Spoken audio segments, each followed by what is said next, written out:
Hey everybody, welcome to the channel. So today I'm in the garage with my Bobcat T250, and it's a turbo and it is a high flow machine. But right now the problem it's having, which is the first time I've ever not gotten in it and just operated it, is it has no lift or tilt functions. And the ACS light is on, and these controls, which normally is how I use the tilt and lift, are locked up. So let's get into it and see if we can troubleshoot it and see if we can get this thing running again. All right, so let's turn the ignition on. We won't start the machine. It's got glow plugs. This is a seatbelt warning light. Okay, the glow plugs just cycled off. So let's lower the seat bar. So the seat bar light is on, and it looks like in the camera it's flashing. It's not flashing in real life, so I'm not sure what that's about. Let's go ahead and push our push to operate loader light. And it beeped 3 times there. The controls are locked. Let's go ahead and put it in foot control. I've always used this in hand control. I've got a mirror up here so it's hard to see. Putting it in foot control. So these levers are still locked. And I've never used the foot control, but even this right pedal is locked up. Okay, and here's our ACS warning light, and start it up. Let's push the light button and see what codes it has. So if you push this and hold it down, the codes I've got are 3239, and that seems to be the only code today. Yesterday I had 3235 and 3240. So that's maybe a good sign, kind of, that the code is at least changing. So let's look up those codes.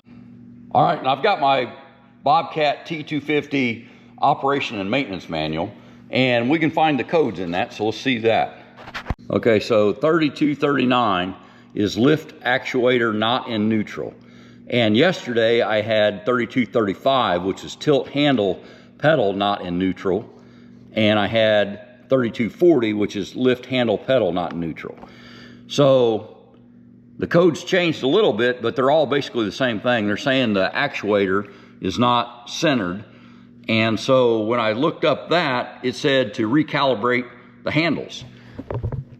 The only problem I've got is I can't recalibrate the handles because everything's locked.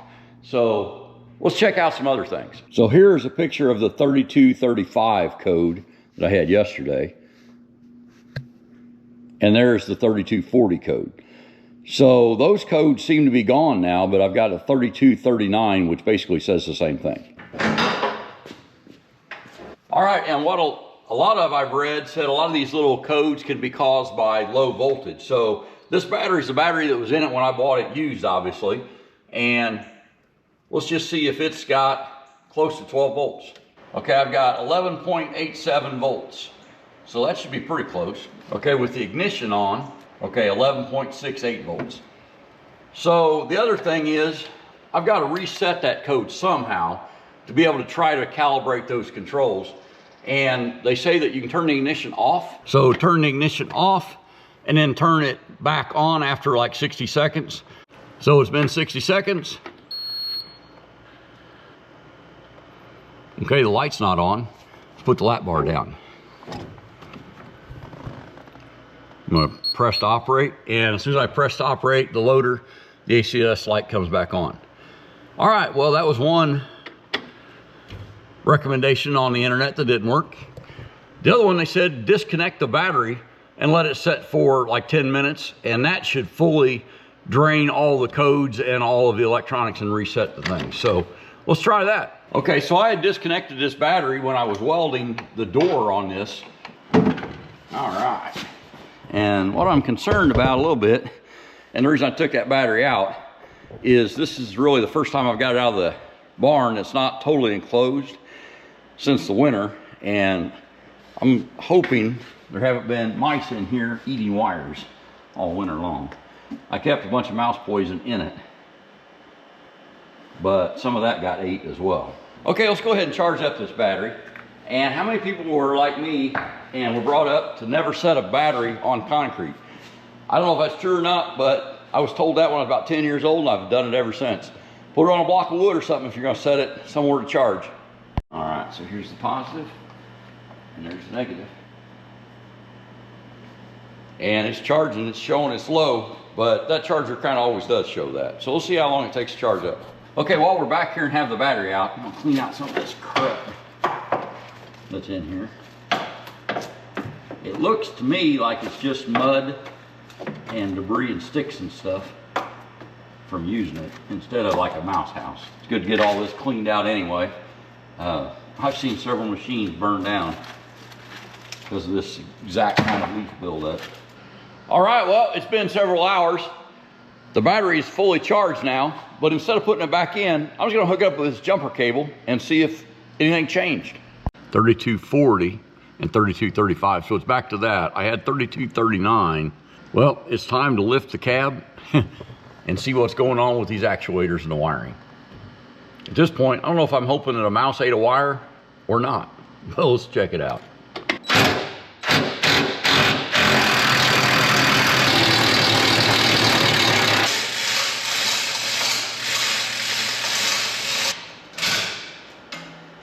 All right, so before I climb under that, I raised it with the chain hoist, and that hook is kind of spun around, so I also use this car tie-down strap on the cage. So I've got that pretty well secured up in the air. What you don't want to do is build a mouse trap and get under it. And there is a lock on this side over here that's supposed to keep it locked up, but this thing's, you know, it's over 20 years old, so I don't really trust that. All right, so I spent pretty much all night last night looking at things on the internet about this. And what I've kind of come up with is, I think the first thing that I want to do is take the BICS Solenoid off the hydraulic pump and change that out and see, at least test it and see what that is doing. It says if that BICS solenoid goes out, either because of a broken wire or the solenoid just went bad due to heat, that the controls would lock up and you wouldn't have hydraulic functions for lift and tilt. And that's what I've got. So it says it takes a 3/4 inch socket to remove that. So let's check it out. Here is the BICS solenoid. That 3/4 inch bolt right there will allow us to take it out. And then this red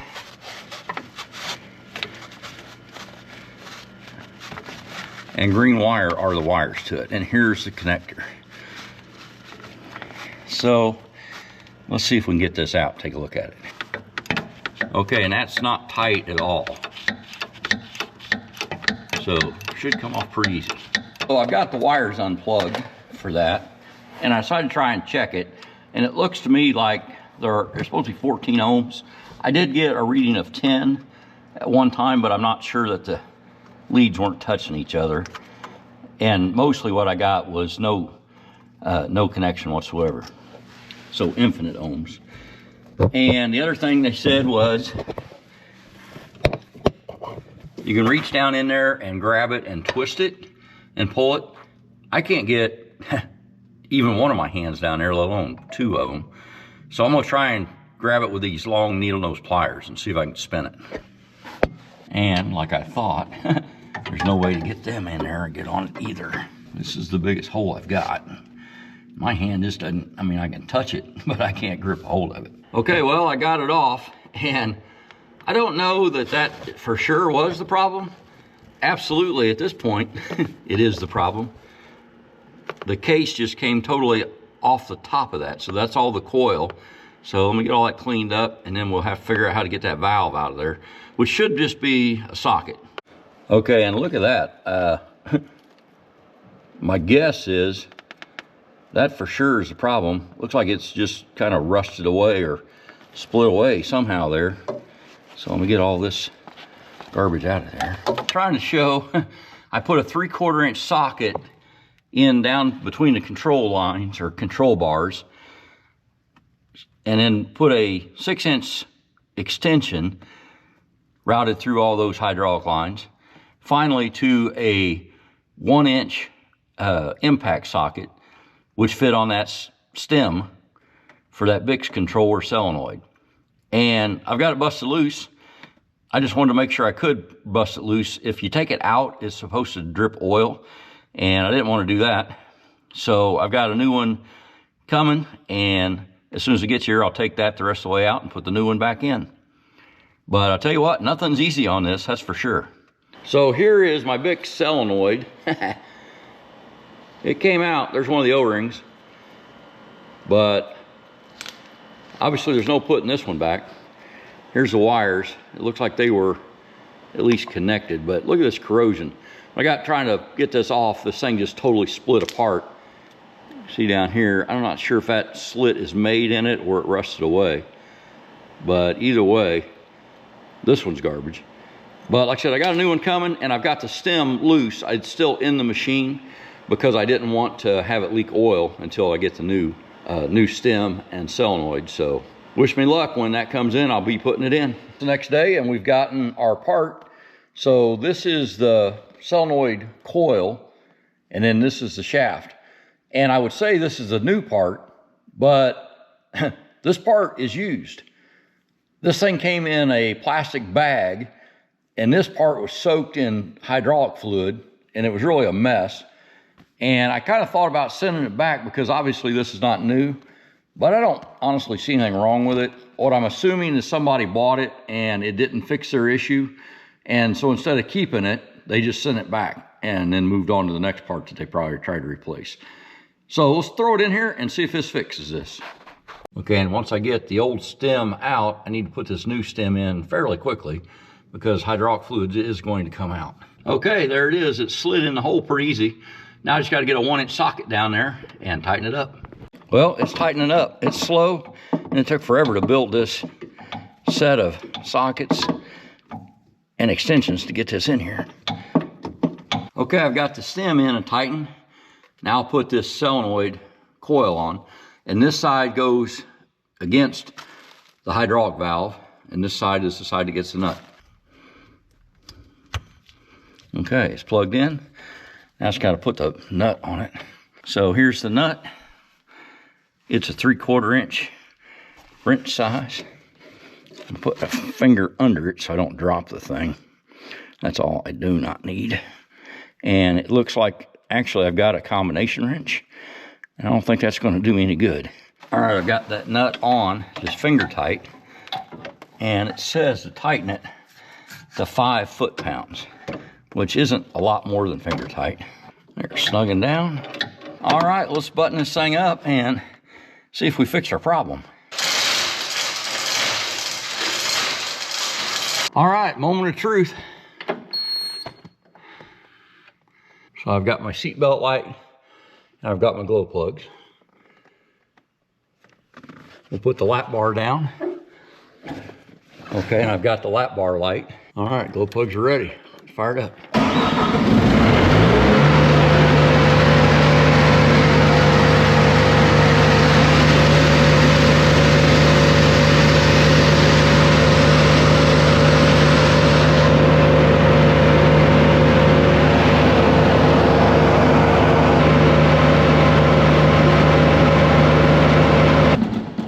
Well, that's disappointing. There's 3 days of work, and I think that part was like $50, so did not fix the problem. Let's move forward. Okay, a lot of people say should have done this first, but the fuse box under here, let's look at it. So traction, this could be it, possibly. Attachment, AHC. Could be this one here too. It's a 25 amp fuse, and then this is a relay for the traction. They said just switch like the rear lights or the front lights. I know the front lights are working, so switch these relays and see if that does anything. 25 amp fuse for the ACS, and it's good. Let's go ahead and put that back in. Then this is the starter relay, and this is the traction relay. Just pull these out. So basically we switch the relays. And if it starts, the relay that was in the traction thing is good. All right, well, I think that's as far as I'm gonna go on this video. You know, normally I say if you got anything out of this video, give us a thumbs up. What I'm gonna actually do here is ask anybody that happened to see this, put in the comments what the next step should be, or what am I missing? Because according to the manual I've got, it says that 3235 and 3240 codes are the actuators for lift and tilt are not in the neutral position. But it locked up these handles. Normally you can pull these handles down or that way. And in fact, that's how you calibrate them. But this can't be calibrated because those handles are locked and won't move. And everything I saw said that that's generally that BICS solenoid. And the solenoid I pulled out of that thing, it must have been working enough, but I tell you what, it was nasty. So I don't mind replacing it. The other thing is that solenoid that I bought had been used. I don't suppose that would be part of the problem, but I think tomorrow I'll probably start checking voltages and the ohms in that. I'm kind of stumped. And like I said, I've never worked on anything like this. You know, I usually do lawnmowers. So put in the comments what your next step would be, or if you know what I should do with this thing. Because right now, it's a 10,000 pound paperweight taking up a lot of my garage. Well, I'll go ahead and say it anyway. If you got anything out of this video, give us a thumbs up. It does help the channel. Definitely subscribe to see if you want to see how this saga goes. And I'm really looking for tips and help with fixing this. So anyway, subscribe, make sure you check it out. We appreciate you. Have a great day and be safe.